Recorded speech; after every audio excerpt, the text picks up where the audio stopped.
Aí eu cheguei e eu lembro que o segurança teve que tirar. O Manzan e o Leandro também, as meninas agarravam eles lá, né?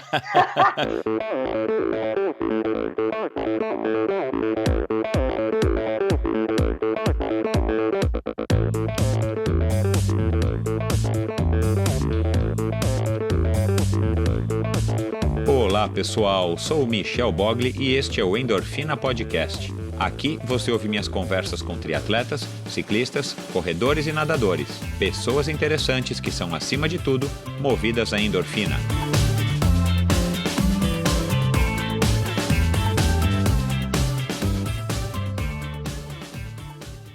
Este episódio é um oferecimento de Bovem Energia. Você sabe como funciona o mercado de energia no Brasil? Você sabe que é possível comprar energia para sua empresa e indústria? Que você também pode escolher de quem comprar esta energia, o que pode gerar uma economia substancial no custo final da sua produção? Conheça então a Bovem Energia. A Bovem é uma comercializadora de energia que também presta serviços de gestão e migração. Assim como meus convidados, para a Bovem, energia é um assunto muito sério. Uma empresa sólida e confiável, com profissionais experientes e treinados para lhe oferecer agilidade no atendimento, robustez e competência na condução dos negócios. Saiba mais em bovem.com.br, boven.com.br. De energia, a Bovem entende. Este episódio também é um oferecimento da LAF Corretora de Seguros, a pioneira em seguros de bicicletas no Brasil. Pois é, pessoal, a LAF de volta apoiando o Endorfina, uma notícia boa para mim, mas também muito boa para vocês. Prestem atenção na mensagem de agora. O crescimento do triatlon, do ciclismo e do uso da bike de uma maneira geral é algo muito legal que estamos presenciando hoje aqui no Brasil. Mas, como tudo não terás, um efeito colateral ruim desta evolução é o crescente número de roubo de bicicletas, cada vez mais frequente e mais perto da gente. Porém, já existe hoje no Brasil uma modalidade de cobertura para sua bicicleta, criada pelo meu amigo Leléu, da LAF Corretora de Seguros. Contratando um seguro com a LAF, você tem as seguintes coberturas: roubo durante o treino, roubo ou furto qualificado dentro da sua casa ou durante o transporte, seguro contra danos causados durante o transporte, reparo a danos ou substituição de peças após um acidente ou queda. Pense da seguinte maneira: pense no seguro como um acessório para a sua bike que te trará tranquilidade e vai proteger o seu investimento. Se você contratar um seguro para a sua bicicleta hoje com a LAF, você ganha 10% de desconto no valor da sua apólice. Atenção, esta promoção é exclusiva para você, ouvinte do Endorfina, e é válida somente para as 10 primeiras pessoas que contratarem o seguro. Então, somente os 10 primeiros que contratarem o seguro é que terão o desconto exclusivo de 10%. Portanto, acesse agora o site www.lafseguros.com.br/endorfina e solicite a sua cotação. Atenção, o desconto só é válido para esta URL que o pessoal da LAF criou para a gente: www.lafseguros, LAFseguros, tudo junto, .com.br/endorfina, tá bom? Vamos lá, pessoal, aproveitem! Este episódio é um oferecimento de Mavic. Quero dar as boas-vindas ao pessoal da Mavic, marca francesa que é pioneira no ciclismo. Em 1934, a Mavic venceu o Tour de France, equipando a bike do francês Antonin Mague com seus revolucionários aros de duralumínio, que eram muito mais leves do que existia até então. Em 1972, eles por acaso tiveram a ideia de criar o apoio neutro, que já é tradição não apenas no Tour de France, mas em outras provas clássicas do ciclismo profissional e mais recentemente do amador também, como as conhecidas de vocês, l'Étape du Tour e o Haute Route. Em 1989, a Mavic fez história novamente no Tour de France ao vencer a última etapa, um contra-relógio, que acabou dando vitória para o americano Greg LeMond por uma margem de meros 8 segundos. Essa é uma imagem que vale a pena ser vista se você ainda não viu, e se você viu, vai lá e vê novamente. Procura no YouTube por Greg LeMond 1989 Tour de France, e vocês vão ver o que esse americano fez nessa última etapa aí do Tour daquele ano. Bom, são tantos marcos importantes que ajudaram a Mavic a ser talvez a marca mais icônica do ciclismo mundial, que eu teria que reservar um episódio inteiro para contar os seus feitos. Uma marca que é reconhecida nos 4 cantos do mundo, não apenas pela inovação, mas pela qualidade e confiança que seus produtos oferecem. Eu mesmo uso rodas da Mavic desde o final dos anos 80. Primeiro foram os excelentes aros CXP33, depois os lindíssimos Open 4CD, depois vieram os Reflex e o SUP. No Race Across America de 1997, há 21 anos, eu levei um par das levíssimas Helium, aros e cubos vermelhos, lindas. Então, a partir do ano 2000, até hoje, eu só uso as famosas Xirium, tanto nos treinos quanto nas competições. Elas são resistentes, aerodinâmicas, leves, não desalinham e são praticamente inquebráveis. Um produto fabuloso, sem sombra de dúvidas, a melhor roda que eu já usei. Há mais de 125 anos presente no mundo do ciclismo, a Mavic produz hoje rodas, vestuário completo, sapatilhas e capacetes de altíssima qualidade para road e mountain bike. Acompanhe a marca no Brasil através da sua página no Facebook, facebook.com/Mavic Brasil, tudo junto. Olá pessoal, sejam muito bem-vindos a mais um episódio do Endorfina Podcast. Nessa semana uma conversa com a ex-triatleta brasiliense Aglaé Menezes. Aglaé teve uma história muito legal no triatlon, ela começou super cedo para a época, em 1987, 88, com o incentivo dos pais, que sempre tiveram um estilo de vida muito ativo. Ela já nadava, ela teve contato com a corrida, só faltava ela iniciar a pedalar, e ela começou aos 12 anos de idade a praticar triatlon. Ela foi 11 vezes campeã brasiliense e era uma época que eu competi muito em Brasília, como eu já falei algumas vezes aqui, a gente vai falar também no episódio de hoje. Brasília ferveu do ponto de vista do triatlon nessa época, foi a época que surgiram Leandro Macedo, que já esteve por aqui, o próprio Alexandre Manzan, que também já passou por aqui. A Aglaé era a versão feminina desses dois talentos de Brasília e surgiu aí nessa onda. Claro que ela era muito novinha na época, mas acabou, como eu disse, sendo 11 vezes campeã brasiliense de triatlo e tricampeã sul-americana júnior. Então, uma conversa muito legal com ela. A gente conversou sobre toda essa evolução do triatlon, sobre como é que foi para ela ter vivenciado desde pequenininha, desde garotinha, todos esses títulos. E era curioso porque eu me lembro muito bem da Aglaé. A Aglaé hoje, a nossa diferença de idade não é tão grande, mas na época, né, eu tinha 18 para 20 anos, a Aglaé era uma menininha com 12, 13 anos. Eu lembro dela muito pequenininha, me impressionava ver ela competindo nas mesmas provas. E claro, sempre correndo muito bem, sempre tendo uma performance muito bacana e muito menininha, sempre acompanhada do pai, da mãe. Foi uma conversa muito legal, fazia anos que eu não reencontrava, não conversava com a Aglaé, e vocês vão perceber isso aqui nessa conversa muito bacana com essa moça simpática que hoje se dedica aí à natação de águas abertas, é professora, tem uma ligação muito forte com a natureza, ela faz uns posts aí no Instagram, vocês vão acompanhar seguindo o link no post do episódio de hoje lá no endorfinabr.com. Vocês vão ver que ela tem uma ligação muito forte com a natureza. Ela privilegia, ao lado do marido dela, que é faixa preta de jiu-jitsu e de karatê, um estilo de vida bem bacana, bem próximo à natureza, embora ela não participe mais de triatlons hoje em dia.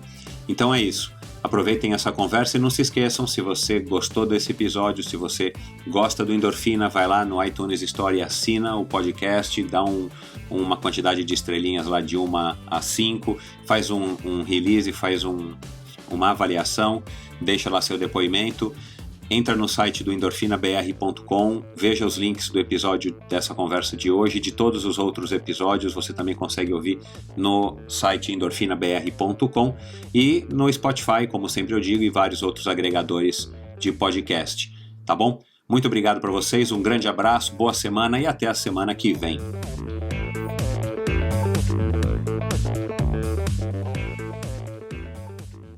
A Aglaé Menezes hoje tem 43 anos e adora estar próxima à natureza e a nadar, principalmente em competições de águas abertas. Começou a correr muito cedo, aos 8 anos, e somente aos 11 foi apresentada a natação. Faltava então apenas a bicicleta para que no ano seguinte ela estreasse no triatlon.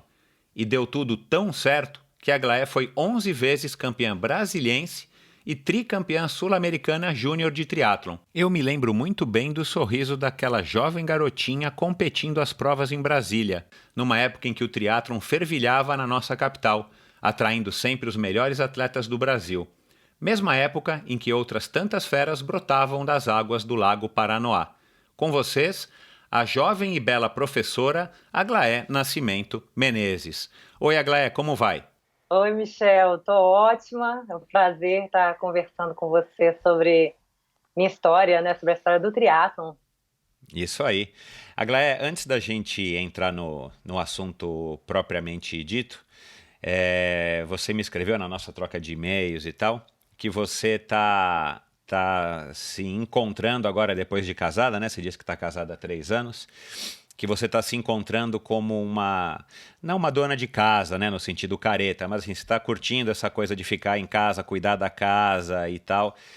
Conta um pouquinho desse lado da Aglaé recatada e do lar. É muito curioso e até surpreendente para muitas pessoas, porque meu pai me deu uma criação assim muito libertadora. Meu pai era muito rigoroso com relação a namoro, com relação a saídas, muito rigoroso. E deu uma educação para a gente, escola e esporte, né? E sempre junto com a família.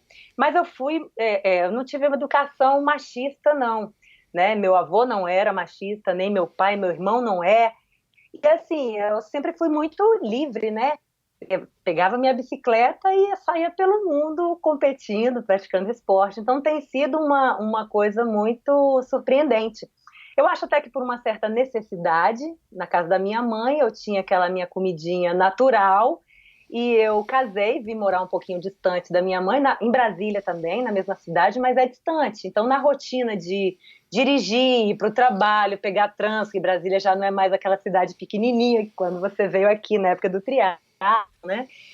Eu queria continuar me alimentando bem, né? E tendo uma qualidade de vida muito boa, só que aí dependia basicamente de mim e do meu marido. Então, comecei a me virar. Só que por uma necessidade eu encontrei um prazer muito grande. Então, assim, eu gosto das minhas coisas organizadas, eu gosto de tudo muito arrumado. Então, a disciplina do esporte, eu sou muito disciplinada. Né? Então, eu trouxe para isso, para a minha rotina do dia a dia também. Coitado do meu marido no início, né? Coitado dele, tanta disciplina. Mas a gente conseguiu se adequar e eu estou amando, realmente amando ter essa rotina da casa. Que legal.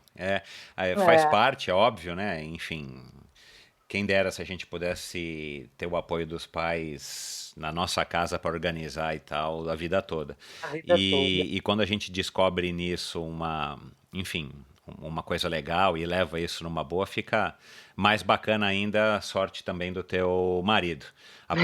Apesar de que no comecinho a gente sabe que, né, a vida de casado não é A tão adaptação não simples. é fácil não, Exatamente, né? exatamente. Bom, vamos falar do que mais interessa aqui.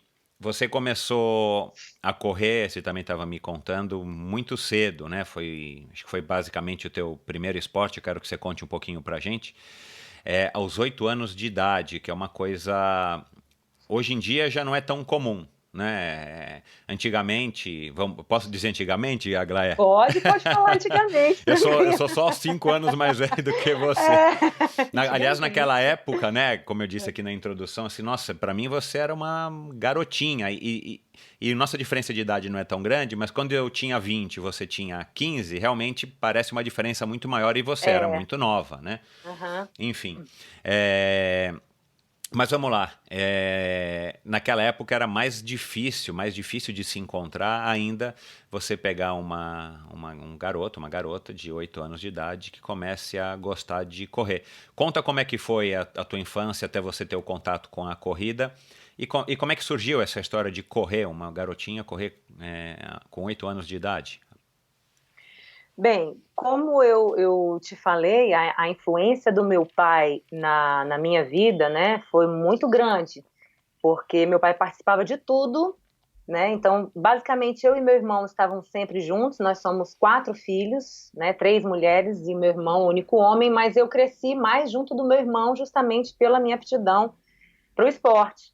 Então, minhas brincadeiras eram de suar, eram brincadeiras de fazer esporte. Eu gostava de competir na rua com os meninos. Minha bicicleta tinha cestinha e a dos meninos era bicicross, enfim, né? Mas eu gostava de competir, então tirava cestinha, pegava parafuso e diminuía a assim, o peso das bicicletas para brincar de competir. Então, essa coisa das nossas brincadeiras estarem sempre envolvidas com esporte, meu pai levava a gente para parque, leva final de semana, né? Para fazer atividade física. Então, a minha história com o esporte é muito simples. Na minha escola, eu fazia a educação física, já tinha educação física, e uma professora, eu lembro até hoje o nome dela, Anete, ela promovia umas corridas no pátio da escola, e algumas vezes no mês ela levava a gente para fora da escola para correr ao redor desses. E aí eu ganhava das meninas, e chegava em casa contando, e ganhei das meninas, ganhei de todo mundo. Aí meu pai não levava muito a sério. Mas aí no dia que eu cheguei dizendo que ganhei de toda a escola, inclusive dos meninos, aí ele começou a levar um pouquinho mais a sério, né? E me inscreveu numa corrida que teve próximo lá de casa, promovida por uma escola, o INEI, e essa corrida foi de 3 ou 4 quilômetros. Como eu tinha 8 anos, eu fiquei em segundo lugar na categoria até 19 anos. E a Caramba, partir com daí, 8? com oito anos, eu tenho fotos que comprovam isso, né? E era bem pequenininha, era bem magrinha, e então já foi aquele choque, né? E aí então eu me apaixonei pela corrida e comecei a treinar, né? Comecei a treinar, meu pai começou a estudar, pesquisar, né? Sobre corrida, sobre alimentação, sempre muito interessado, né? Era muito interessado pela macrobiótica. Então, sempre eu tive uma educação diferenciada. E saía para correr, não tinha ainda roupa de corrida, eu saía para correr de saia, com a roupa que eu tivesse. Eu ia correr ao redor da quadra lá de casa, né, no condomínio de casas. E eu lembro que tinha um percurso que meu avô marcou no carro, e tinha aproximadamente 3 quilômetros. E a gente ia averiguando o tempo que eu estava fazendo, que eu conseguia fazer, né? E eu acho que umas 2 vezes na semana eu corria ali, né? E foi dessa forma. A minha ideia era ser uma grande corredora. Eu queria ser campeã da São Silvestre, eu queria fazer cross country, esse tipo de coisa, né? E não tinha, de fato, não tinha criança competindo. Não tinha criança competindo na minha época, né? Tanto que eu participei dessa pesquisa para poder dar as informações melhor para a nossa entrevista. Eu fui atrás de pesquisar a minha história e eu vi que em 83 eu fiz uma corrida que chama Corrida de Reis. Até hoje existe essa corrida aqui em Brasília, uma corrida muito tradicional. Em 83 eu fui 20ª colocada. Aos 8 anos eu fui 20ª colocada geral. Então Meu tem uma Deus, foto que interessante, legal. né, dessa Hoje em corrida. dia é até proibido isso, né? Não, né? Para você participar de Não uma tem as coisas corrida, infantis, agora tem um monte de coisa para criança mesmo, né, é. direcionado para crianças. Aí no ano seguinte teve a corrida de Reis Mirim, eu fui segunda colocada, e em 85 e 86 aí eu peguei o bicampeonato, né, e Caramba, que segui correndo, legal. e segui correndo. Ô, Aglaia, você falou que o teu pai, enfim, você contou essa história aí bacana aí desse apoio do teu pai, e você falou que teu pai era ligado em alimentação macrobiótica. O teu pai fazia o quê? O teu pai, ele sempre foi um cara esportista e tal. Por que o teu pai tinha essa preocupação que também, hoje em dia é um pouco mais comum, mas em 1980, 1985 não era tão fácil você achar pais que tinham essa noção com relação a uma boa alimentação, a boas práticas, enfim, que trouxessem qualidade de vida, né? Era um outro mundo, né? É, não só tinham pouca noção de alimentação, enfim, como existia um preconceito muito grande com relação a meninas fazerem esporte, sobretudo a natação. Porque até pelos padrões de beleza da época, né, ficar com os braços fortes, com as costas largas, então não era uma coisa comum, né, de ter uma menina e criança competindo e praticando esporte competitivamente, treinando, né. Então meu pai ele fez medicina, estava já finalizando, largou tudo para fazer direito.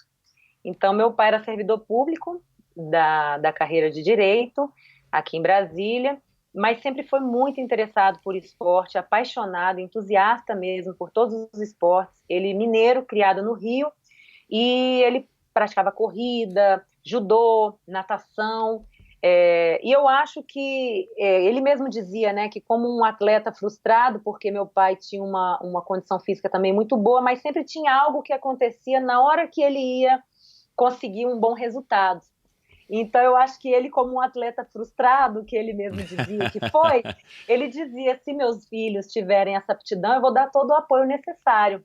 E Claro. assim ele fez, né? Mas meu pai era muito estudioso. Ele muitas vezes ia para o Rio de Janeiro para trazer arroz integral, farinhas que em Brasília não tinha para fabricar nossa própria granola, para, Que sabe? legal. Então, esse tipo de coisa, exatamente. Puxa E vida. assim, e quando eu entrei eu descobri a natação, eu entrei numa equipe, eu era muito ruim de natação, mas eu entrei numa equipe de nadadores que era a melhor equipe de nadadora da época aqui em Brasília, tinham campeões sul-americanos, né, de natação.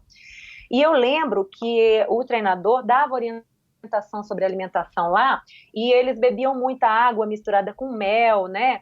Comiam muito macarrão, muita pizza. E meu pai já naquela época fazia uma sopa pra gente com batata doce, com grão de bico, com sementes, cereais, sabe? Então realmente era muito à frente do tempo e foi muito mal compreendido na época pelas pessoas que tinham contato, que achavam que meu pai era doido, né? Claro. Então meu pai era muito à frente do tempo, Que né? história legal, que Muito bacana, cara. interessante. Você, olhando hoje, né, para trás nessa época, você acha que isso te deu. Não o estímulo, porque o estímulo que teu pai te deu, com certeza foi um diferencial que você tinha. Que você teve, né, no começo aí dessa tua vida esportiva, que culminou com esse sucesso todo que você teve no triatlon, a gente vai falar isso já já.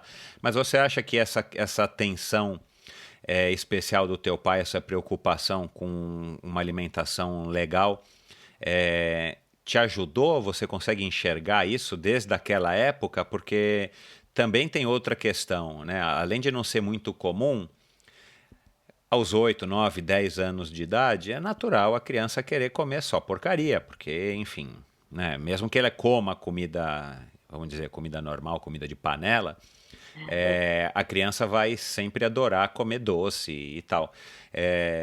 Você acha que já nessa idade bem novinha, você acha que essa alimentação te ajudou no teu desempenho e provavelmente você manteve isso, né, ao longo da tua vida? Olha, eu acho que ajudou.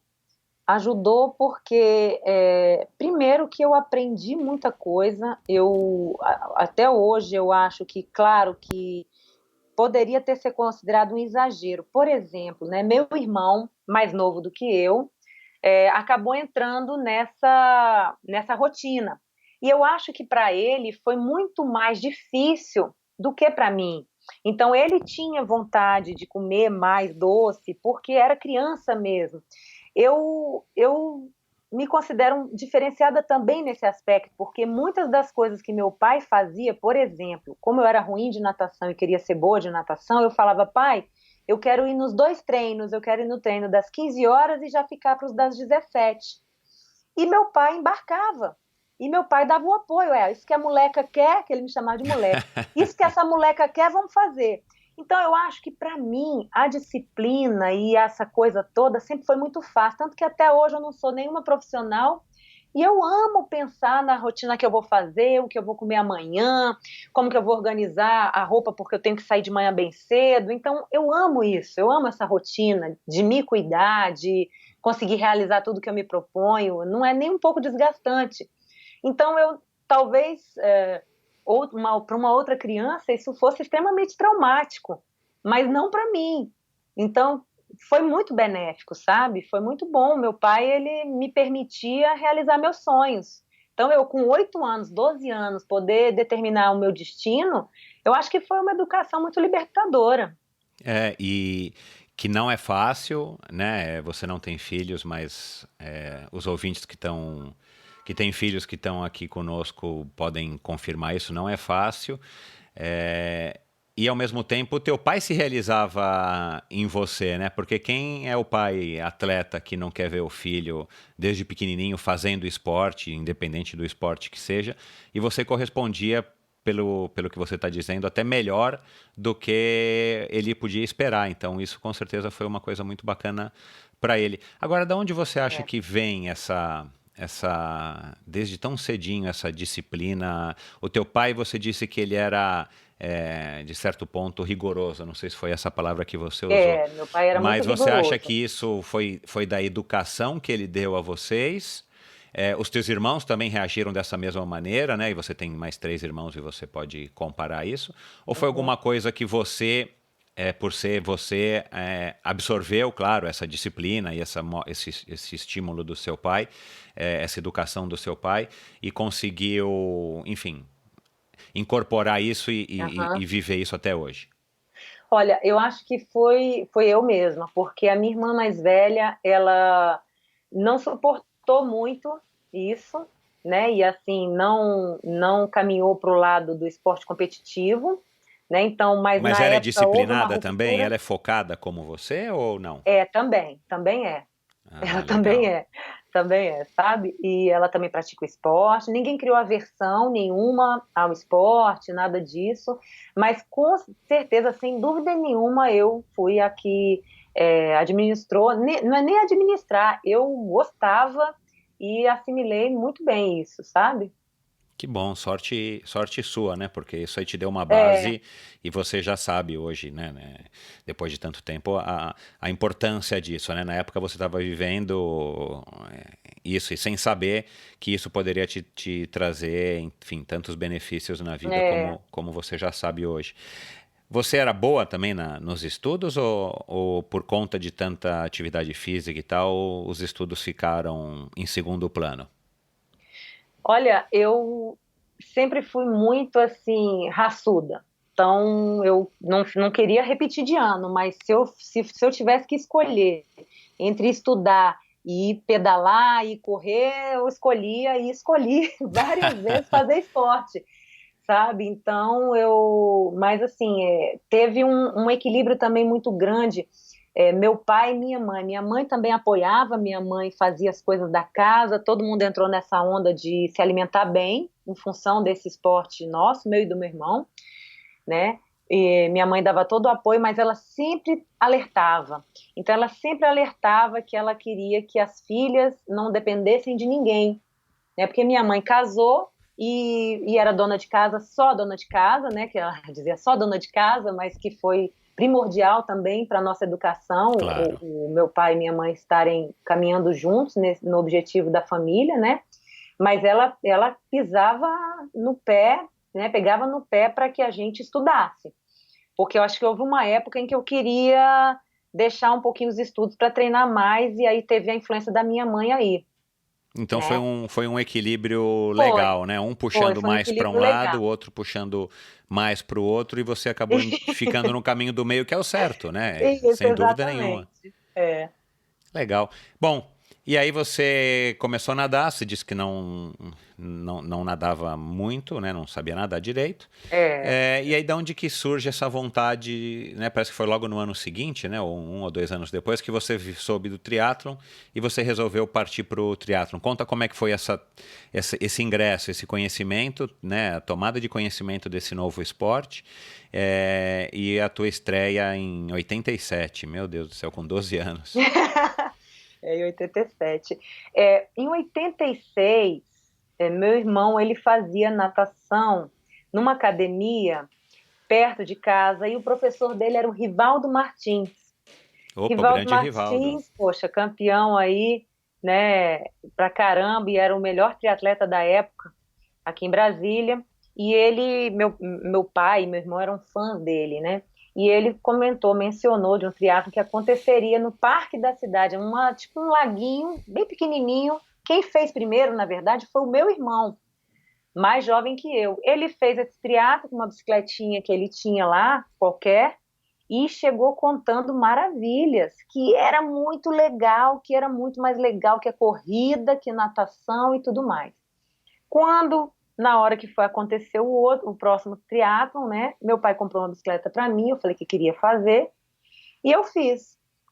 E eu fiz esse triatlon, então, em 87. e me apaixonei. Esse triatlon foi no grupamento de busca e salvamento dos bombeiros, já foi no lago, não foi mais no laguinho do parque, né? Foi no Lago Paranoá. E eu não, meu pai ficou preocupado, deu me assustar, minha natação não era muito boa ainda, né? Mas eu fiz e me apaixonei pelo triatlo. Aí a corrida passou a virar segundo plano.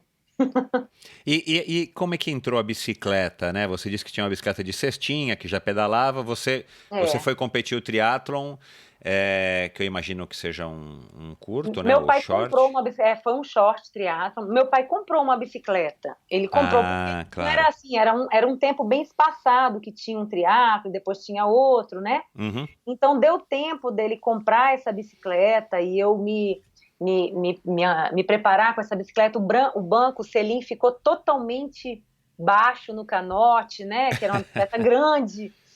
E tenho foto aqui, eu montando na bicicleta, assim, com ela encostada na. Muito, muito grande. E Depois eu você fiz passa essas fotos eu todas, vou, né? essas eu fiz uma seleção aqui, vou te passar, Tá. né? E aí me apaixonei pelo triatlo. Mas a natação eu fazia nessa equipe aí. A minha ideia era fazer a natação para ganhar condicionamento, isso antes de fazer essa prova, né, de triatlo, para ser uma grande corredora. Então eu não estava nem aí que eu chegava numa equipe que só tinha top da natação e ficava levando volta na piscina, atrapalhando o treino. Eu não estava nem aí.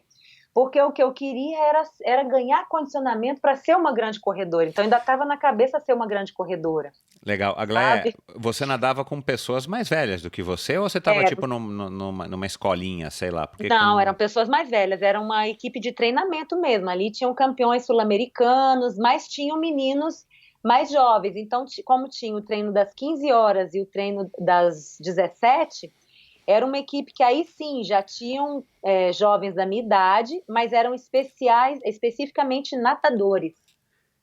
Entendeu? Era uma Entendi. equipe E de você ainda nadadores. continuava com o teu sonho de São Silvestre. Isso, São Silvestre. Eu queria ser corredora. Cara, mas que legal isso, né? Eu acho que é raro, assim. Eu não conheço ninguém que nessa idade já decidiu ser corredor, até porque É, a corrida, né, é um esporte super legal. Eu adoro e todo mundo que nos ouve aqui, eu acredito que também curtam uhum, de uma maneira ou de outra. Mas assim, a corrida tem uma coisa que é desfavorável, né? A corrida você sua, você cansa, você fica é, muito ofegante, enfim. Por isso que a é. bike é uma coisa legal, porque você ainda consegue, né, dar uma pedalada e você desliza e tal. A corrida Isso. não, a corrida, enfim, é um esporte sofrido, né? É. E Sobretudo, Michel, tem uma coisa muito interessante também, que hoje a corrida, ela elitizou. Hoje a corrida, sem ela dúvida. tá, né? Mas antes não. Antes era um esporte da periferia. E eu sou, inclusive, uma das fundadoras do Corredores de Rua de Ceilândia.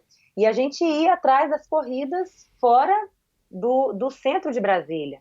Meu pai e meu avô me levavam para correr, né, fora circuito da Ceilândia, de onde tivesse, Que né? legal. E isso foi muito legal, né? E então, sim, foi uma história muito interessante essa da corrida, né?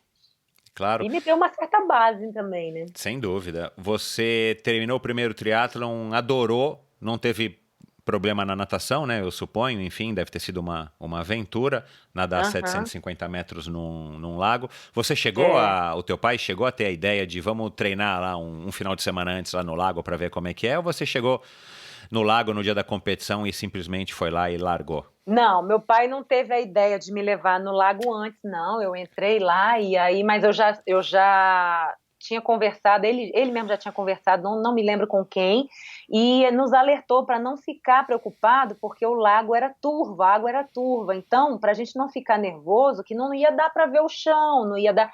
Então, eu já fui meio que preparada que ia ser um negócio diferente. E aí eu fui simplesmente. Eu lembro aqui, ó, eu fiz 1h40. Eu fiz 1h40 no short triatlo. Legal. Aí, 3 meses depois, no mesmo ano, teve a mesma prova no mesmo local. E eu fiz 1h23. Uau, é. Eu achei que foi incrível Claro. essa. E eu vi esses dias. Graças a você, meu marido pega no meu pé para eu ver minha história. E graças ao endorfina, eu tô resgatando um pouquinho dessa minha história. Que bom, isso aí.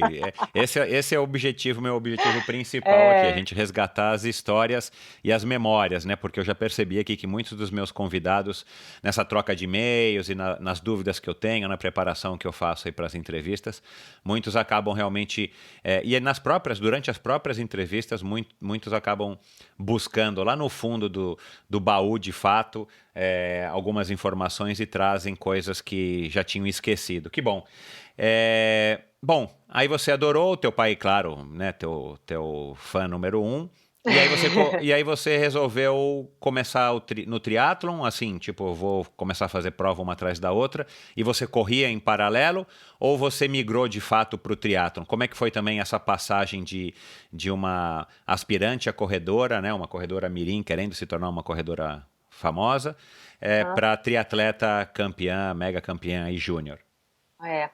Eu acho que é a coisa de virar, de ser triatleta começou no ano seguinte, porque até então eu estava gostando, era divertido, era interessante, mas eu ainda queria ser corredora. Então tudo que eu estava fazendo era para ganhar condição para ser uma grande corredora. Né? Até porque também, como eu era um pouquinho hostilizada na natação. Porque como eu acabei ganhando uma certa fama, porque era uma coisa inusitada, né? Então comecei a aparecer no jornal, porque aquela criança competindo com adulto, eu e meu irmão, né? Duas crianças, mas sobretudo eu que tinha um destaque no meio das mulheres adultas. Eu cheguei no mesmo ano, só tinha uma mulher que ganhava de mim, então eu era a segunda do geral, né? Com essa idade aí. Eu já era a segunda da elite, digamos, hoje, né? Seria categoria elite. É. Então eu comecei a aparecer no jornal e tal, e o pessoal da natação acho que não entendia, né? Como que essa pangaré aqui, né? Mas era uma outra perspectiva, era outro esporte, né? Enfim, Michel, eu sei que eu era a pior nadadora dos 1.500 metros livre de Brasília nesse ano. E naquela época não podia sair da piscina. A primeira colocada tinha que esperar, por uma delicadeza, esperar todas chegarem para todas saírem da piscina. E eu me lembro que a campeã dos 1.500 me esperou 7 minutos na primeira prova que eu fiz. Ela me esperou 7 minutos. Eu sei que anos depois eu era a pior nadadora, eu me tornei a melhor nadadora de longa distância de Brasília em determinado ano, Que né? E legal. assim, durante muitos anos eu fui imbatível nas provas de águas abertas em Brasília, né? Eu sempre fui a primeira a sair da água no triatlon aqui. Então, por isso, por essa vontade Então, da pior, né? Então, quer dizer, aí sim, comecei a melhorar a minha natação, o amor pelo triatlon foi crescendo um pouco mais, né? Aí, no ano seguinte, eu não queria mais ser campeã de corrida, né? Eu queria ser triatleta. É, esse sucesso, vamos dizer, repentino e inesperado também acaba fazendo a cabeça, não subindo a cabeça, mas assim, você acaba tendo, claro, você vai gostando, né, daquela sensação e É, tal, você percebe que você é boa nesse novo esporte, você, uhum. enfim, acabou optando mais pelo triatlon. E quando é que foi, como é que foi, você deve se recordar que você foi a campeã brasiliense pela primeira vez das 11, né? Você Aham. foi rende campeã. 11 vezes campeã é ende 11 campeã. Tive que vezes. fazer uma pesquisa aqui porque eu Eu tinha também não esquecido sabia que desse era isso. ende campeã. Enfim, como é que foi? Conta aí como é que isso foi acontecendo, né? E eu disse isso no começo, já falei aqui outras vezes com o próprio Leandro, com o próprio Manzan. A gente teve, vocês, né, tiveram, a gente também que era triatleta e tal, teve, né, nesse comecinho, finalzinho dos anos 80 e começo dos anos 90, uma época de ouro em Brasília, né? Tinha triatlon, sei lá, acho que praticamente todo mês ou 2 vezes por mês. Eu lembro que É, muitos eram no sábado à tarde, o que era uma maravilha, porque a gente podia sair no sábado à noite, não precisava acordar cedo né? no domingo, que era uma coisa muito legal, uma coisa que eu acho que não existe mais em muitos lugares, triatlons à tarde. Enfim, conta como é que foi esse comecinho aí também dessa trajetória vitoriosa até você ser campeã brasiliense pela primeira vez.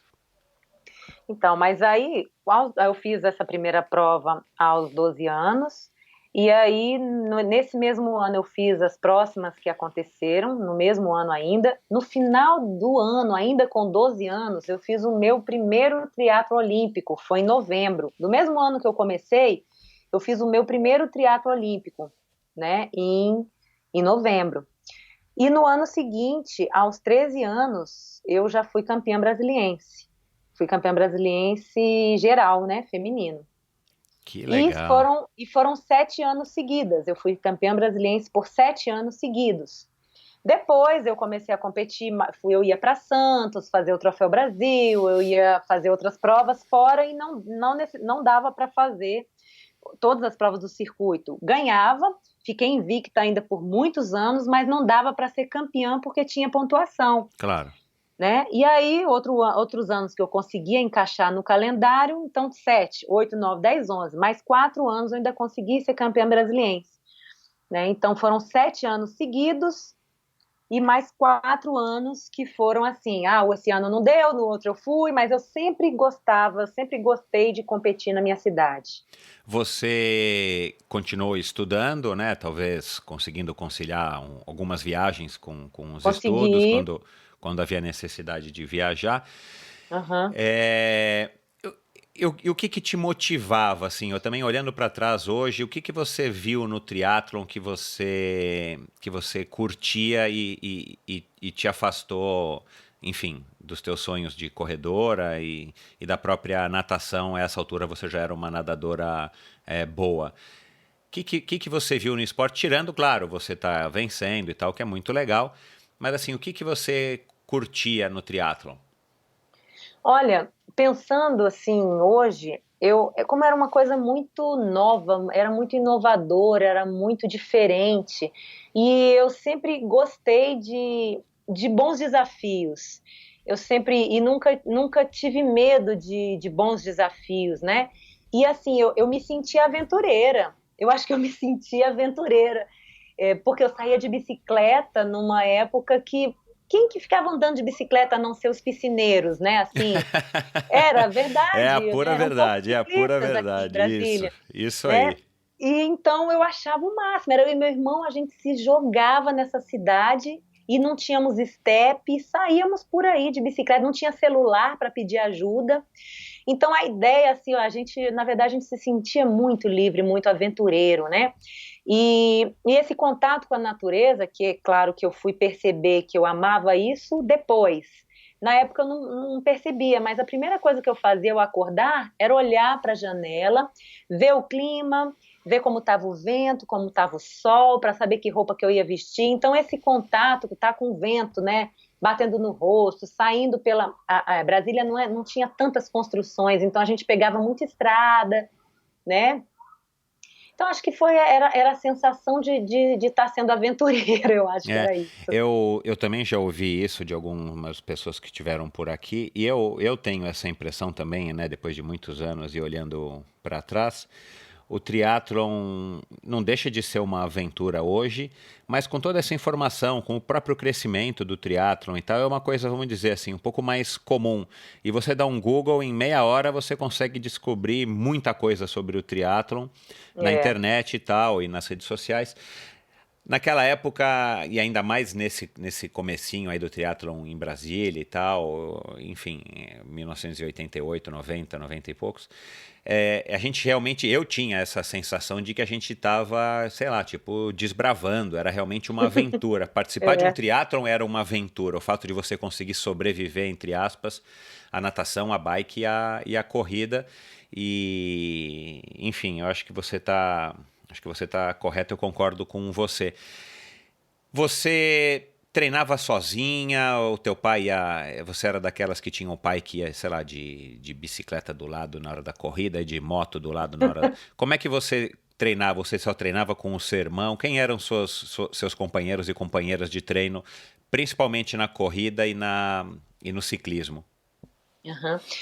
A gente sempre gostou de ter treinador, né? Então, pelo fato de ter vindo da corrida, a gente conhecia muitas pessoas da corrida especificamente. Então, eu continuei durante um bom tempo tendo um treinador, quer dizer, a gente começou a fazer uma equipe multidisciplinar naquela época, inconscientemente, né? Então eu treinava com o pessoal do CIEF, que hoje ainda existe, é um centro que tem uma pista de atletismo, e eu treinava com o pessoal lá, a Teia, o Feijão, o Vitelli, são pessoas das antigas, mas feríssimos do atletismo. Então eu treinava atletismo, eles tinham todo um cuidado com a minha técnica, preocupados com a minha idade, conversavam muito com meu pai, com medo que meu pai forçasse demais, mal sabiam que era ele que eu que ficava em casa falando, eu quero ir para mais treino. Mas enfim, todo mundo tinha muito receio, né, dessa forçação de barra que eles acreditavam que meu pai tinha. De fato, meu pai era, como eu já falei várias vezes, ele estava em cima mesmo, né? Mas então eu tinha isso. E eu estava nessa equipe de natação. Depois eu fui apadrinhada pelo Antônio Bastos Júnior, que era o treinador da equipe mais jovem dessa equipe aí, né? Ele começou a fazer treinos bem específicos para mim, com assim, um treino bem assim, com todo carinho, fazendo aquele treino para mim, eu fui melhorando demais minha natação. E o ciclismo, que meu pai, a gente ia buscando recursos para treinar, conversava daqui, conversava dali. Meu pai ia assistir competições de ciclismo para pedir orientação para ciclistas, então ele ia direto na fonte, né? E não tinha também treinador. Depois surgiu eu lembro do Roberto Lander, que foi treinador do Leandro Do Macedo, Leandro, ele é. também dava algumas dicas para gente, né? Mas foi tudo muito assim, né? E depois é o triatlon foi crescendo, aí tinha os treinadores de triatlon, mas a gente ia correndo atrás por nós mesmos. Entendi. E mas quem te acompanhava no treino como companheiro de treino na bike e na corrida? Você treinava com outras garotas? Era com os meninos? Era com o Lobão, o Pé de Aham. Chumbo, o Manzan, enfim. Não, eu sempre fui muito individual. Eu treinava sozinha mesmo, e depois meu pai começou a pagar um ciclista aqui em Brasília, que é uma pessoa assim, conhecidíssima aqui, que é o Zé do Pedal. Claro, E todo mundo ele fazia uns conhece. treinos para mim, mas uns treinos mais de ritmo, né? Então ele ia na frente e eu ia sobrevivendo na roda dele, o que foi maravilhoso, porque eu ganhei uma condição muito boa. E a técnica do ciclismo, que eu tinha aula, às vezes meu pai pedia para algum ciclista e pagava esse ciclista para me treinar, e eu aprendia técnica de ciclismo. Então eu comecei de um jeito muito bom, porque até hoje eu vejo muitos triatletas até hoje que começam o triatlon, estão fazendo até Ironman na tora, né? E você vê filmagem ou vê a pessoa pedalando completamente cambiando errado, ou nem sabe mexer no câmbio, e eu aprendi isso diretamente com os ciclistas, né? Com alguns ciclistas, e eu não tinha uma equipe, eu não tinha companheiros de treinamento, não. Eu treinava bastante sozinha mesmo. Caramba, uma coisa mais difícil ainda, né? Porque É. você foi, enfim, tanto tempo invicta e uma excelente triatleta e você Uhum. conseguiu tirar isso de você, É. vai, com a ajuda dos teus técnicos, mas Uhum. treinando sozinha. Eu gostava, eu sinceramente eu gostava muito. Você é uma pessoa que tem muitas manias, Aglaé? Olha, não sei, acho que tenho, né? Devo ter. Devo Não, ter, eu pergunto isso, eu pergunto isso nada que porque me você gere. parece tão focada, tão Uhum. determinada, né? Determinada você já falou algumas vezes, disciplinada É, você já falou algumas vezes que você é, era, que você é. Mas bacana, sabe, conhecer esse outro lado aí você vê, né, que uma pessoa não se torna campeã por acaso. Né, assim, é uma conjuntura de fatores e que tem que ter dedicação, tem que ter motivação, tem que ter talento.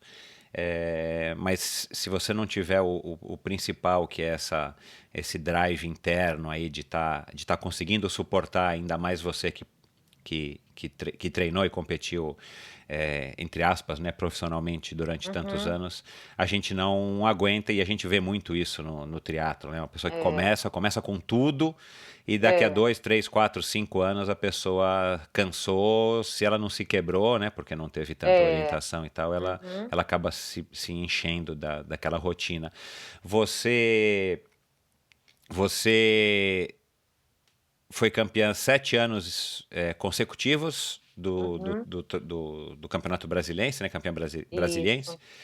Você continuou estudando, mas você já tinha patrocínio, aí teu pai ia atrás. Como é que você também decidia o teu cronograma de provas, ou você participava das provas que estavam à sua frente? Como é que você administrou aí essa carreira e você ganhou dinheiro com o triatlon?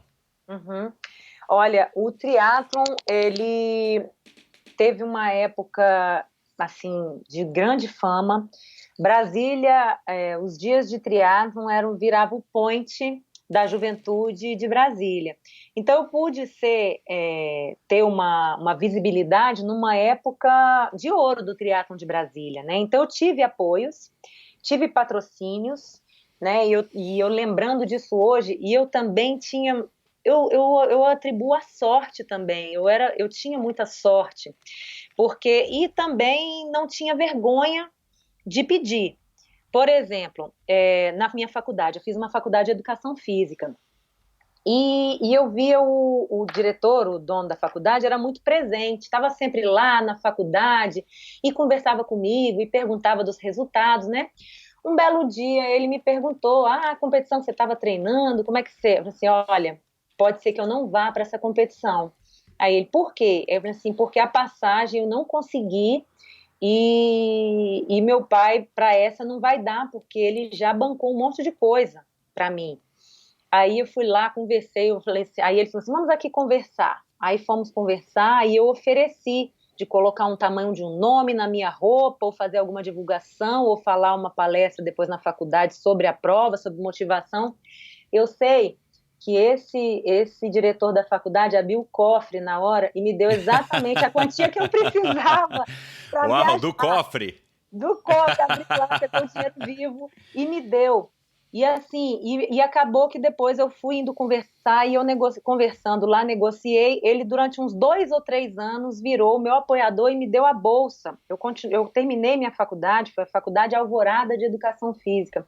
Eu não me lembro o nome do diretor, eu sei que eu tenho uma gratidão muito grande, né, por ele, né, ele, a esposa, nossa, eles eram meus fãs e me deram, você poderia não ter nada, né? E deram esse apoio, me deram a bolsa de 100% na faculdade, me fizeram uma homenagem quando eu voltei de um Pan-Americano.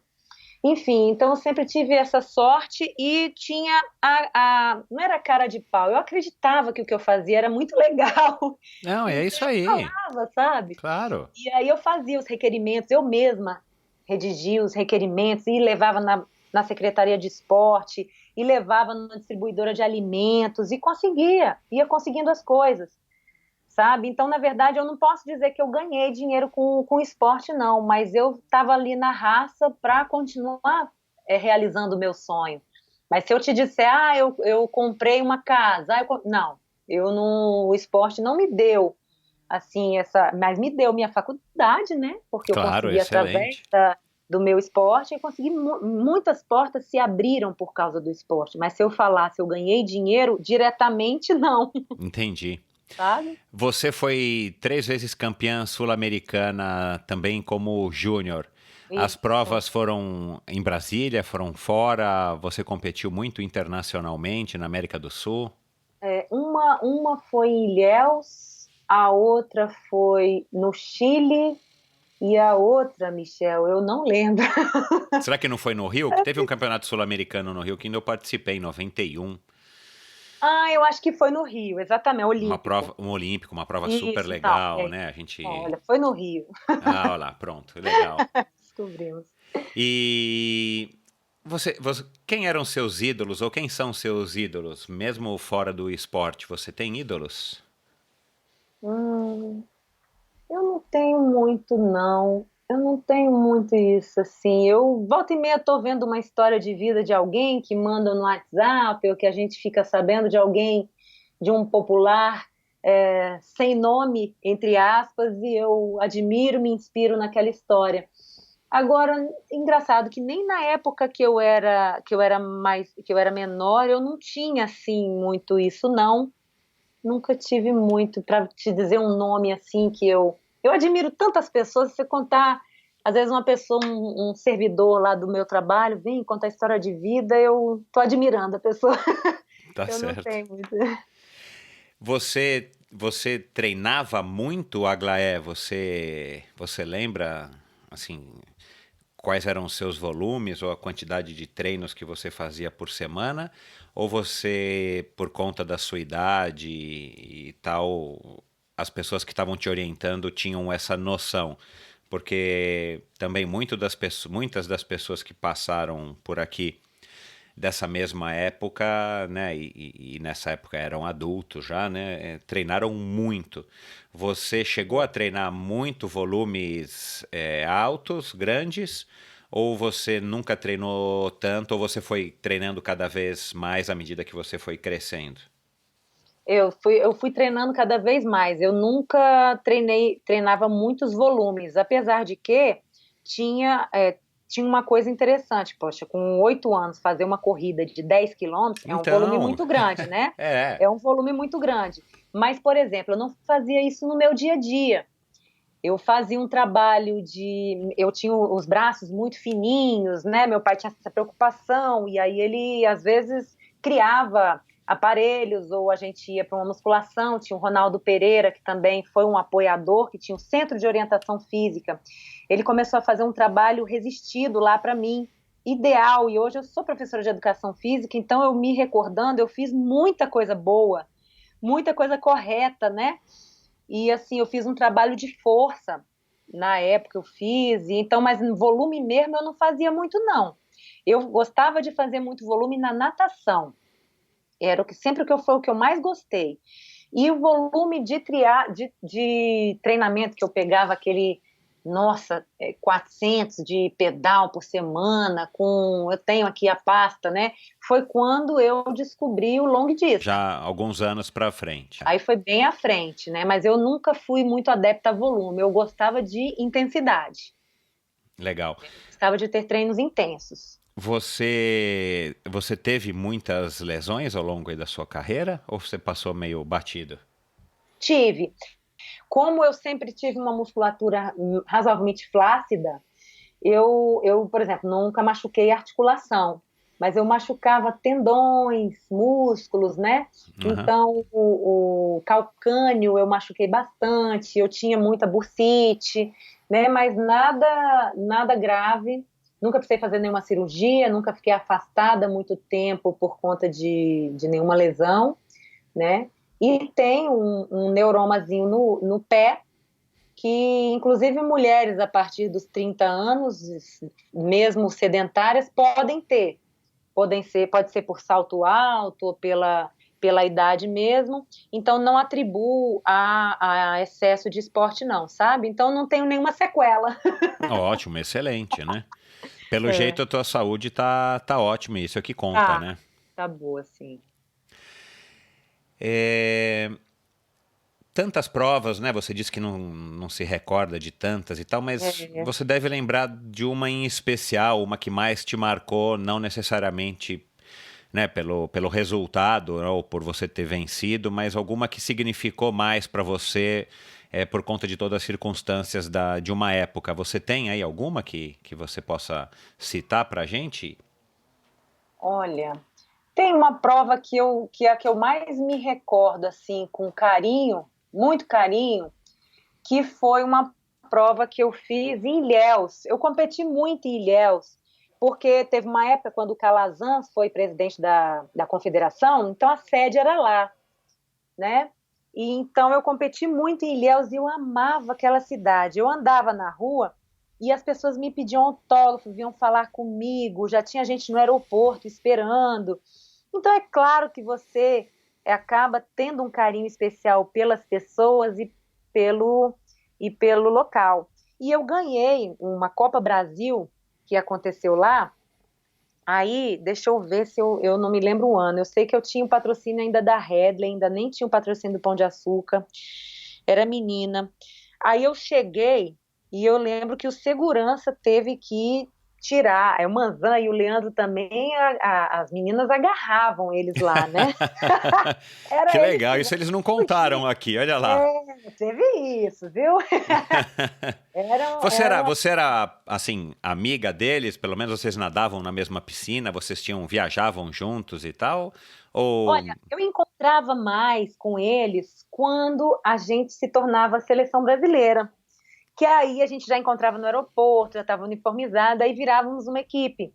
Mas eu tinha uma rotina de treinamento mais rigorosa e muitas atividades. Eu não tinha, e como eu te falei, eu gostava, meu pai também teve essa influência, mas eu também gostava muito de fazer treinos específicos com as equipes dos esportes, né? Então eu continuei a vida toda treinando com a equipe de nadador. Depois eu tive um treinador que foi meu treinador por muitos anos, que foi o Vinícius Ribeiro. Foi o meu treinador que fiquei mais tempo treinando com ele, a natação só. Ele era um treinador específico de nadadores, mas que fazia um treino para mim que, olha, era como se ele estivesse lendo o que meu corpo naquele dia necessitava. E um grande amigo também, um grande confidente, virou um grande amigo meu, né? E falo com ele pouco, mas ainda temos o contato hoje, ele está na ativa ainda, né? Então eu gostava acabava que eu não treinava com uma equipe de triatletas, né? Então não tinha muito contato com os meninos, com as equipes, sabe? entendi. Bom, aí você disse que se afastou um pouquinho do triatlon por um tempo, ou passou a É, competir menos, enfim, eu imagino que, né, por conta talvez da faculdade, eu não sei. é, E depois você então, acabou voltando também. Como é que foi esse momento de... Não chegou a ser um hiato, mas você deu é, pegou mais leve. O que que houve assim na tua isso. cabeça? O que que te levou a tomar essa decisão? E depois o que que te trouxe de volta para o triatlon? Aham.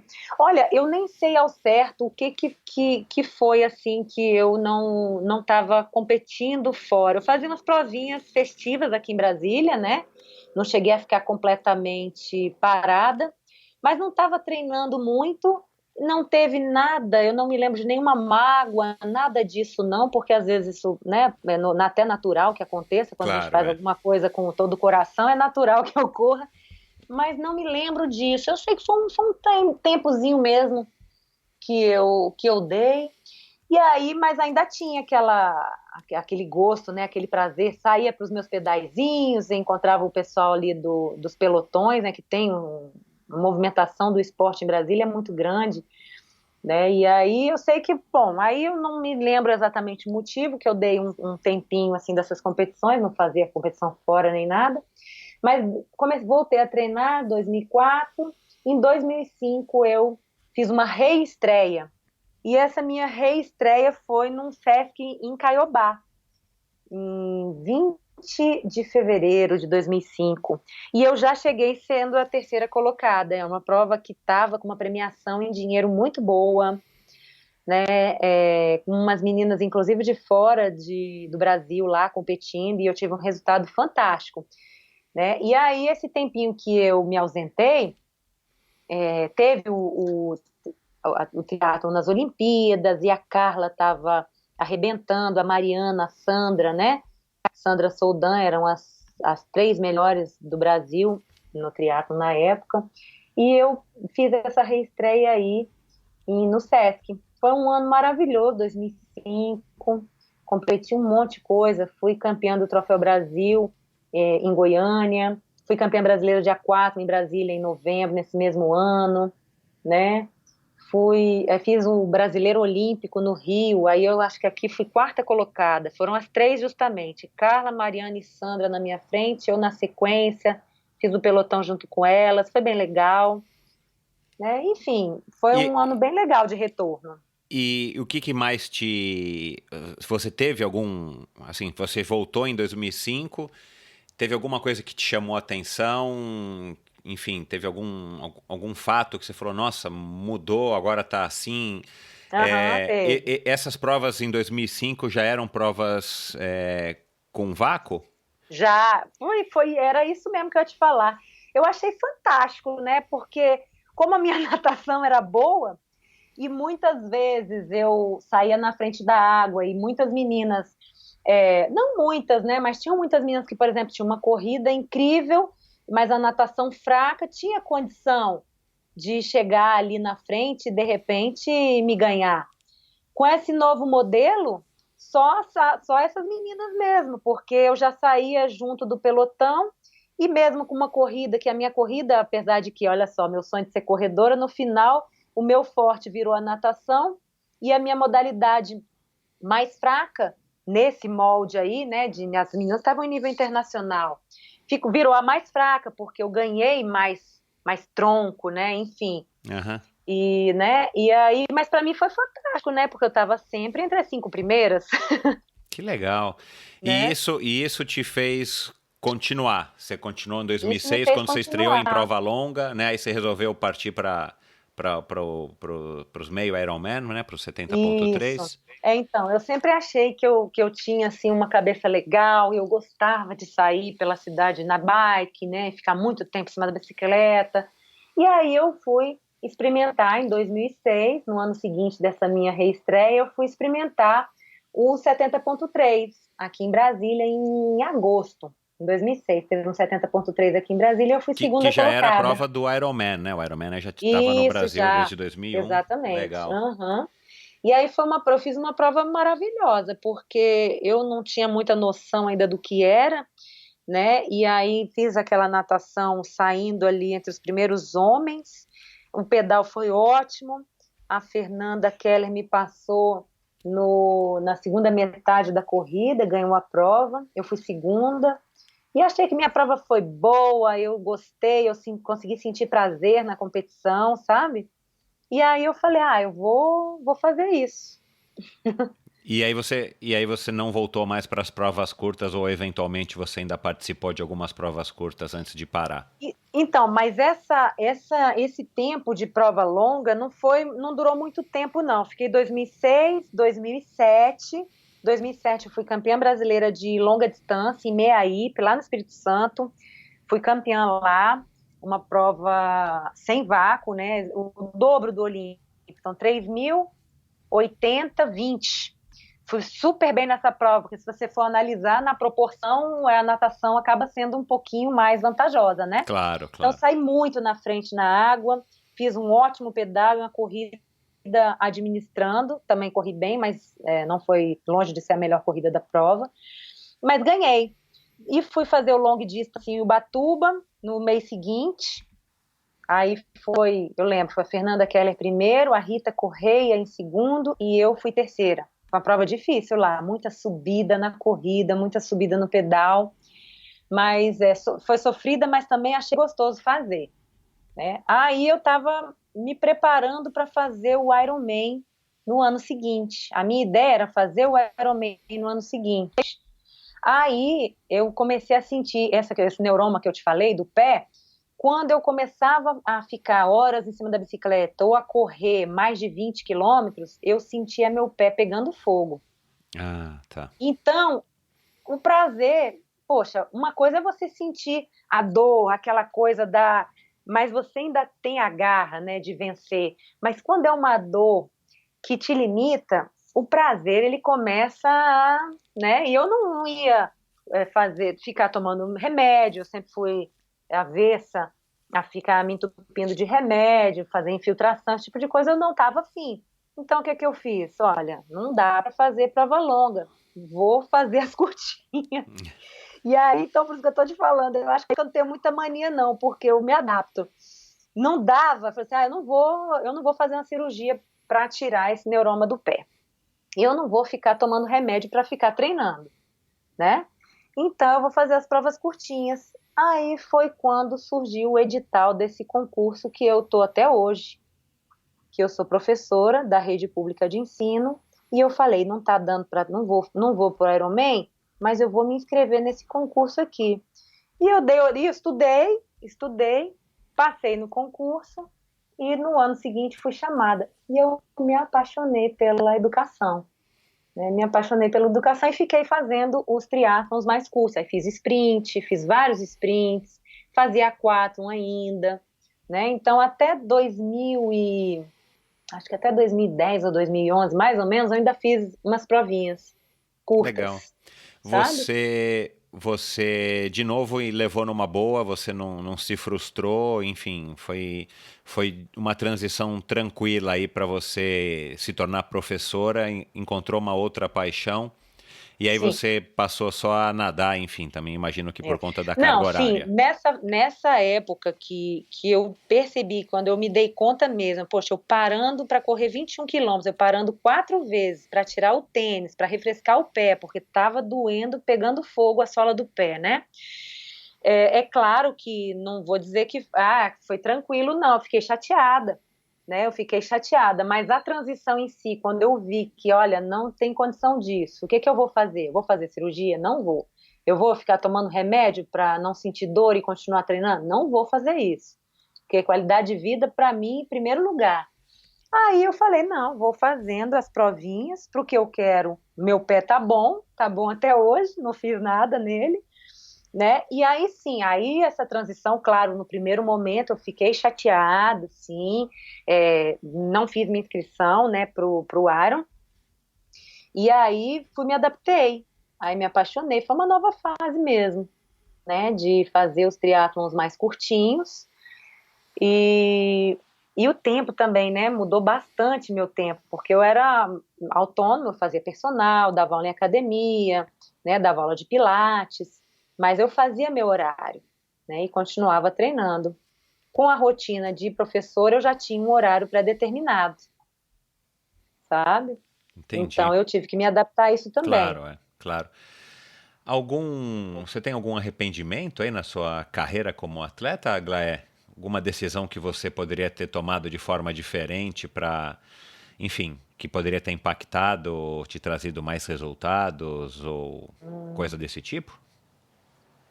Não, eu acho que as coisas aconteceram como tinha que ser mesmo, sabe? É, não tem nada que eu pudesse dizer que me arrependo, nada muito assim. Não, nada. Acho que eu viveria muitas e muitas das coisas que eu vivi de novo. Bacana.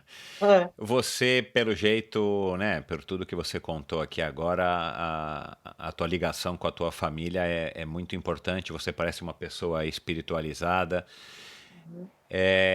Da onde que você conseguiu ou da onde você consegue encontrar esse equilíbrio que parece que você tem, mesmo que seja treinando excessivamente quando você era mais jovem, né, e com toda essa disciplina e organização e tal, até os dias de hoje? Enfim, é a família que te dá isso? Ou é a família junto com, sei lá, uma meditação? Você diz que Uhum. gosta de estar na natureza, você curte uma alimentação saudável desde quando você era garotinha. É, o que mais pesa para você ou o que você considera que foi a base para te dar essa formação e essa vida, né, que você tem Uhum. até hoje? Ah.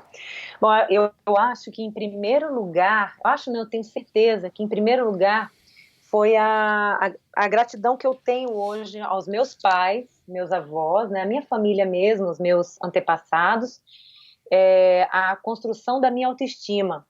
Então, eu acho que eles participaram fortemente na construção de uma ótima autoestima na minha vida, assim, me dando com toda a disciplina e com todo o rigor, sim, que eu tive, sou grata a isso, mas eu tive muita liberdade de escolha, né? E meus pais sempre acreditaram muito em mim.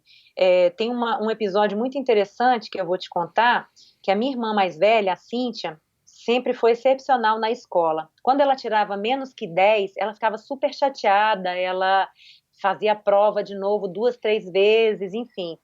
E na escola, obviamente, que tinha uma comparação da Cíntia comigo, porque como eu estava querendo só esporte, eu muito, né, festiva, muito disciplinada naquilo que eu queria, né, mas o estudo não era assim como minha irmã.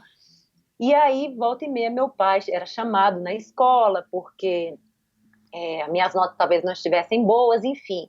E minha mãe, certa vez, foi, quando foi chamada, e eles foram falar, mas a Cíntia, com minha mãe, primeiro momento eu estava presente, e ela falou que não aceitaria de forma alguma uma comparação entre os filhos, porque cada um tinha uma personalidade, tinha um jeito e tinha uma qualidade.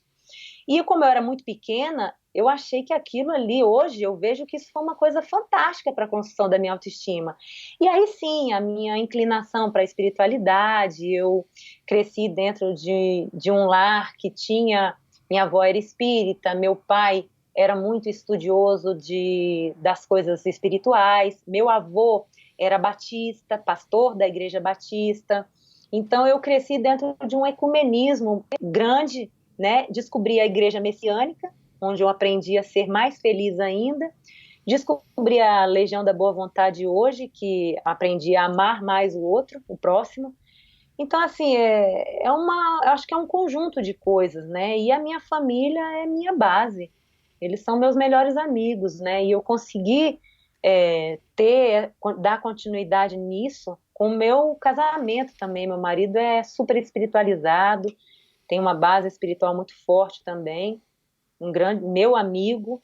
Então acho que eu tenho conseguido assim ser bem-sucedida. Não fiquei rica, não fiquei nem com o esporte, nem com o meu trabalho, mas eu me considero bem-sucedida na minha vida. Que legal. Bom, depois que você se tornou professora e você contou agora aí que você também se encontrou nessa profissão, você começou a participar de travessias depois de quanto tempo? Porque você é super campeã, enfim, você ainda adora nadar. Engraçado isso, né? Você já falou É, agora há pouco, uma mocinha novinha que queria se tornar uma corredora, não sabia nadar, passou é, a ser uma exímia nadadora no triatlon, é, a- ao custo de muito suor e muitas piscinas de treino. é. E hoje, né, com 40 e poucos anos de idade, você é uma super campeã também de travessias e é o esporte que eu imagino que você mais curta. É. Então, como eu sentia falta de ter um contato com a natureza e, ao mesmo tempo, melhorar a minha qualidade de vida através de uma prática esportiva. E aí, ano passado, início do ano, eu fui dar uma nadada no lago com uma parceira de treino que eu tive mais recente, nessa época de triatlon, nos últimos anos meus de triatlon, que é a Tati Porto, foi campeã brasiliense aqui da nova geração, e ela me chamou para fazer esse treino no lago. Eu falei, meu Deus, como que eu fiquei sem nadar esse tempo no lago? Porque o lago ele tem um pouco do cheiro de terra, e é um lago limpo. E aí eu falei, não, é isso. E aí eu retomei as nadadas no lago, né? Mas eu nunca fiquei sedentária, eu nunca fiquei sem fazer esporte, sabe? Não, não houve nunca isso. Aí simplesmente voltei a uma rotina de treinos para poder participar desses eventos aqui em Brasília. Fiz uma no Rio ano passado, ganhei a minha categoria lá na Barra, teve uma competição lá, né? Aqui em Brasília fui vice no Rei e Rainha do Mar. Então, volta e meia tenho feito umas competições, mas por prazer mesmo, sabe? Legal. E aí você tem uma rotina de treino, sei lá, 2, 3 vezes por semana de natação. Eu tenho uma rotina de treino, eu procuro ir pelo menos uma vez num treinamento que é distante da minha casa, mas é com uma equipe de nadadores, que é do Jurassic Swimming, né, com o Vitor Pequina, pelo menos uma vez por semana eu tento ir nesse treino. Outros dias eu nado numa academia com a professora Marília, e quando não dá, eu nado no meu condomínio mesmo, eu mesmo faço meu treino, mas eu sempre faço, pelo menos 3 vezes na semana, uma natação, 2 vezes uma musculação, um alongamento e alguns exercícios de pilates. Aí vou conjugando conforme meu tempo me permite. Que bacana, uma vida bem equilibrada. E É, nadar é uma delícia. é uma delícia. Nadar, enfim, em águas abertas é mais gostoso ainda porque É tem essa história da natureza que é completamente diferente do que nadar na piscina, né? É uma completamente outra diferente. sensação. Ai, muito bom. Bacana. Você acha que você praticou muito intensamente o triatlon numa época que era praticamente o começo do nosso esporte, né? Pelo menos o começo aí do esporte em Brasília e tal. depois você se afastou por um pouquinho e você voltou numa época em que o esporte já estava bem maior, já tinha Ironman no Brasil, né? Enfim, você pegou a fase do vácuo. Você praticamente participou dessas duas fases do esporte, né? Aqui no Brasil, principalmente. A fase pré-Ironman e pré-vácuo para a fase pós-Ironman com vácuo, né? Não o Ironman com vácuo, mas o vácuo e o Ironman chegando no Brasil. Você acha que o nosso esporte, especificamente aí vamos falar do triatlon, você acha que ele está evoluindo? Você acompanha aí de vez em quando as provas, as triatletas e tal, você pode dizer o que você acha do nosso esporte, o que você acha para onde você acha que o nosso esporte está indo? Olha, eu não sou uma pessoa mais, não sou a pessoa mais adequada para fazer essa avaliação, porque eu não acompanho muito. O que eu vejo, se a gente for avaliar o crescimento, tem um fator que eu acho que é crescimento. Ele se popularizou, não que as pessoas mais humildes ou com pouco recurso financeiro possam fazer, não é isso, está longe disso, inclusive. Mas ele se popularizou porque ele é uma tendência, se tornou uma moda. Então, muitas pessoas estão fazendo triatlo, muitas pessoas. Então, você vê nas redes sociais, é um desafio. Às vezes a pessoa quer ter um desafio de vida, quer se provar, está passando por uma fase, teve uma separação num casamento, ou mudança de hábitos de vida, parou de fumar, largou as drogas, enfim, seja o que for. O triatlon muitas vezes está inserido nessa modificação de vida. Então eu vejo que esse é um crescimento também, né? Muitas pessoas praticando, né? As pessoas conhecendo o esporte. Enfim, eu vejo pessoas que muitas vezes nunca nem fizeram esporte, saem do sedentarismo e entram no triatlon. Isso pode ser uma coisa muito positiva. Agora, com relação ao triatlon do alto rendimento mesmo, eu acompanho um pouco a Pamela, porque eu acho ela uma menina, assim, uma graça de menina, e eu gosto muito do jeitinho dela, enfim, né? Tenho uma simpatia por ela e eu acho ela fantástica, a história de vida dela, que eu vi também no seu programa. Mas eu quase não tenho acompanhado, Michel, porque Entendi. às vezes quando chega um fim de semana eu vou curtir com meu marido, eu vou curtir com minha família, e acabo não tendo aquele prazer de ficar ali um tempão assistindo, não tenho isso, por isso. Tá certo. Bom, antes da gente encerrar esse bate-papo, eu não posso deixar de fazer a pergunta aqui, que foi a pergunta que os ouvintes mais enviaram aqui para mim quando eu disse que ia conversar com você. Eu tô brincando. Mas, né, a voz do povo é a voz de Deus. Qual é o segredo da sua beleza?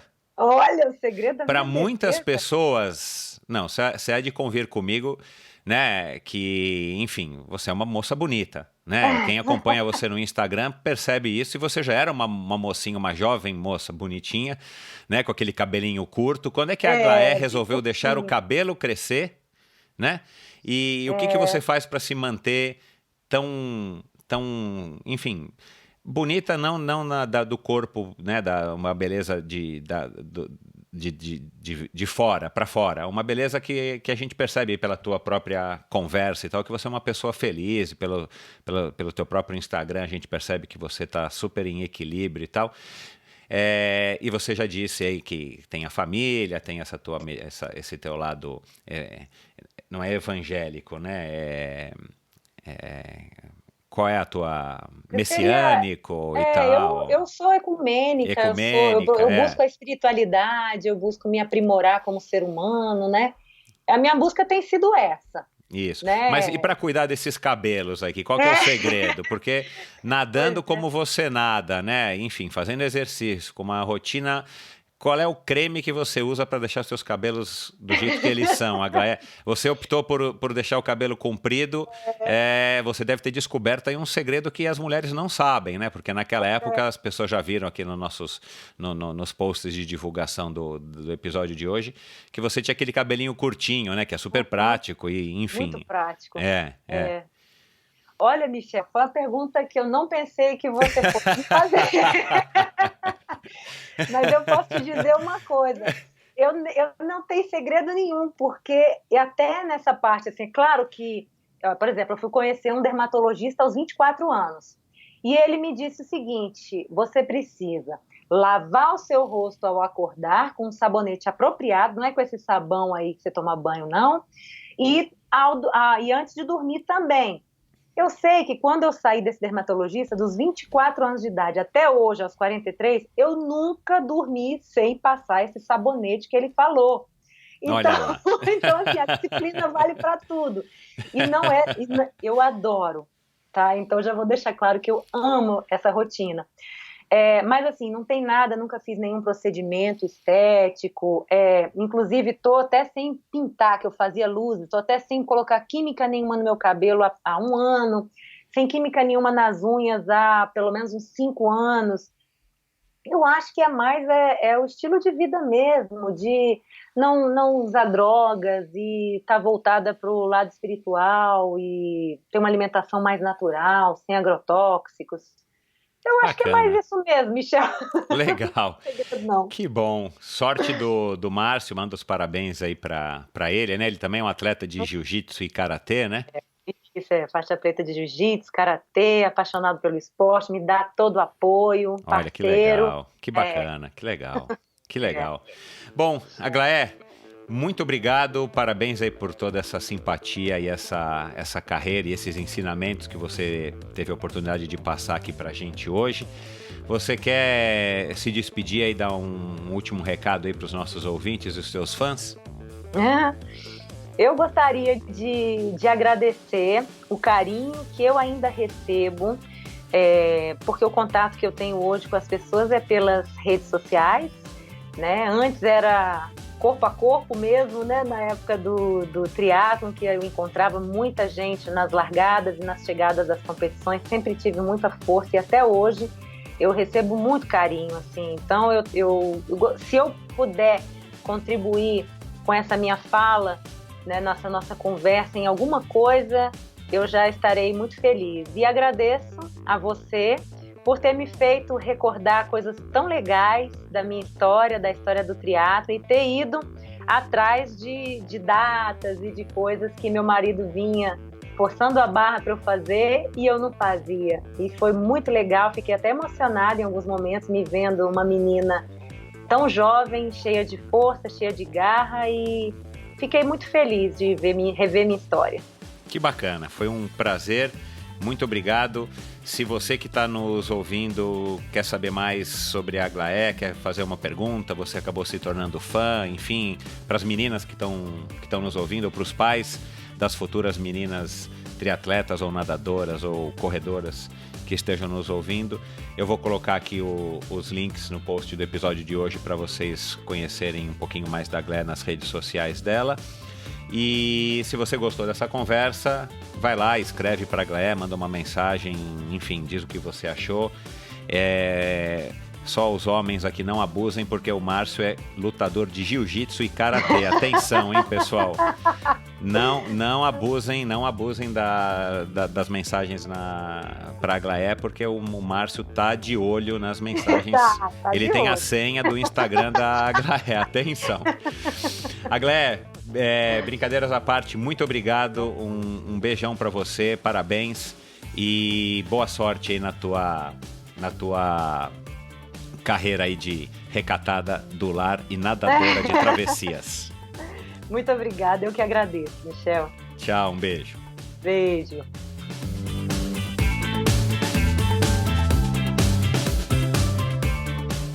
Este episódio foi um oferecimento de Bovem Energia.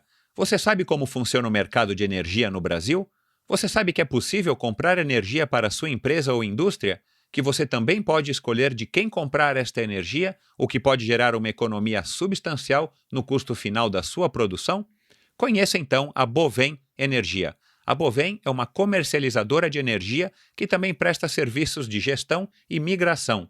Assim como meus convidados, para a Bovem, energia é um assunto muito sério. Uma empresa sólida e confiável, com profissionais experientes e treinados para lhe oferecer agilidade no atendimento, robustez e competência na condução dos negócios. Saiba mais em bovem.com.br, boven.com.br. De energia, a Bovem entende. Este episódio foi um oferecimento da LAF Corretora de Seguros, a pioneira em seguros de bicicletas no Brasil. Pois é, pessoal, a LAF de volta apoiando o Endorfina, uma notícia boa para mim, mas também muito boa para vocês. Prestem atenção na mensagem de agora. O crescimento do triatlon, do ciclismo e do uso da bike de uma maneira geral é algo muito legal que estamos presenciando hoje aqui no Brasil. Mas, como tudo não terás, um efeito colateral ruim desta evolução é o crescente número de roubo de bicicletas, cada vez mais frequente e mais perto da gente. Porém, já existe hoje no Brasil uma modalidade de cobertura para a sua bicicleta, criada pelo meu amigo Leléo, da LAF Corretora de Seguros. Contratando um seguro com a LAF, você tem as seguintes coberturas: roubo durante o treino, roubo ou furto qualificado dentro da sua casa ou durante o transporte, seguro contra danos causados durante o transporte, reparo a danos ou substituição de peças após um acidente ou queda. Pense da seguinte maneira: pense no seguro como um acessório para a sua bike que te trará tranquilidade e vai proteger o seu investimento. Se você contratar um seguro para a sua bicicleta hoje com a LAF, você ganha 10% de desconto no valor da sua apólice. Atenção! Esta promoção é exclusiva para você, ouvinte do Endorfina, e é válida somente para as 10 primeiras pessoas que contratarem o seguro. Então, somente os 10 primeiros que contratarem o seguro é que terão o desconto exclusivo de 10%. Portanto, acesse agora o site www.lafseguros.com.br/endorfina e solicite a sua cotação. Atenção! O desconto só é válido para esta URL que o pessoal da LAF criou para a gente: www.lafseguros, LAFseguros, tudo junto, .com.br/endorfina, tá bom? Vamos lá, pessoal, aproveitem! Este episódio foi um oferecimento de Mavic. Quero dar as boas-vindas ao pessoal da Mavic, marca francesa que é pioneira no ciclismo. Em 1934, a Mavic venceu o Tour de France, equipando a bike do francês Antonin Magne com seus revolucionários aros de duralumínio, que eram muito mais leves do que existia até então. Em 1972, eles por acaso tiveram a ideia de criar o apoio neutro, que já é tradição não apenas no Tour de France, mas em outras provas clássicas do ciclismo profissional e mais recentemente do amador também, como as conhecidas de vocês, l'Étape du Tour e o Haute Route. Em 1989, a Mavic fez história novamente no Tour de France ao vencer a última etapa, um contra-relógio, que acabou dando vitória para o americano Greg LeMond por uma margem de meros 8 segundos. Essa é uma imagem que vale a pena ser vista se você ainda não viu, e se você viu, vai lá e vê novamente. Procura no YouTube por Greg LeMond 1989 Tour de France e vocês vão ver o que esse americano fez nessa última etapa aí do Tour daquele ano. Bom, são tantos marcos importantes que ajudaram a Mavic a ser talvez a marca mais icônica do ciclismo mundial que eu teria que reservar um episódio inteiro para contar os seus feitos. Uma marca que é reconhecida nos 4 cantos do mundo, não apenas pela inovação, mas pela qualidade e confiança que seus produtos oferecem. Eu mesmo uso rodas da Mavic desde o final dos anos 80. Primeiro foram os excelentes aros CXP33, depois os lindíssimos Open 4CD, depois vieram os Reflex e o SUP. No Race Across America de 1997, há 21 anos, eu levei um par das levíssimas Helium, aros e cubos vermelhos, lindas. Então, a partir do ano 2000, até hoje, eu só uso as famosas Xirium, tanto nos treinos quanto nas competições. Elas são resistentes, aerodinâmicas, leves, não desalinham e são praticamente inquebráveis. Um produto fabuloso, sem sombra de dúvidas, a melhor roda que eu já usei. Há mais de 125 anos presente no mundo do ciclismo, a Mavic produz hoje rodas, vestuário completo, sapatilhas e capacetes de altíssima qualidade para road e mountain bike. Acompanhe a marca no Brasil através da sua página no Facebook, facebook.com/Mavic Brasil, tudo junto. Obrigado por ouvir esse episódio do Endorfina. Acesse o endorfinabr.com, vá no post do episódio de hoje para conhecer um pouco mais sobre o meu convidado e alguns assuntos abordados em nossa conversa. Lá você ainda encontra todos os episódios do Endorfina e uma galeria de fotos da história do triatlon brasileiro. Se você curtiu, colabore assinando o Endorfina na iTunes Store ou Spotify e compartilhando com seus amigos. Lembre-se de enviar suas sugestões críticas e comentários através do perfil EndorfinaBR no Instagram ou através do Endorfina com Michel Bogli no Facebook. Um abraço e até a semana que vem.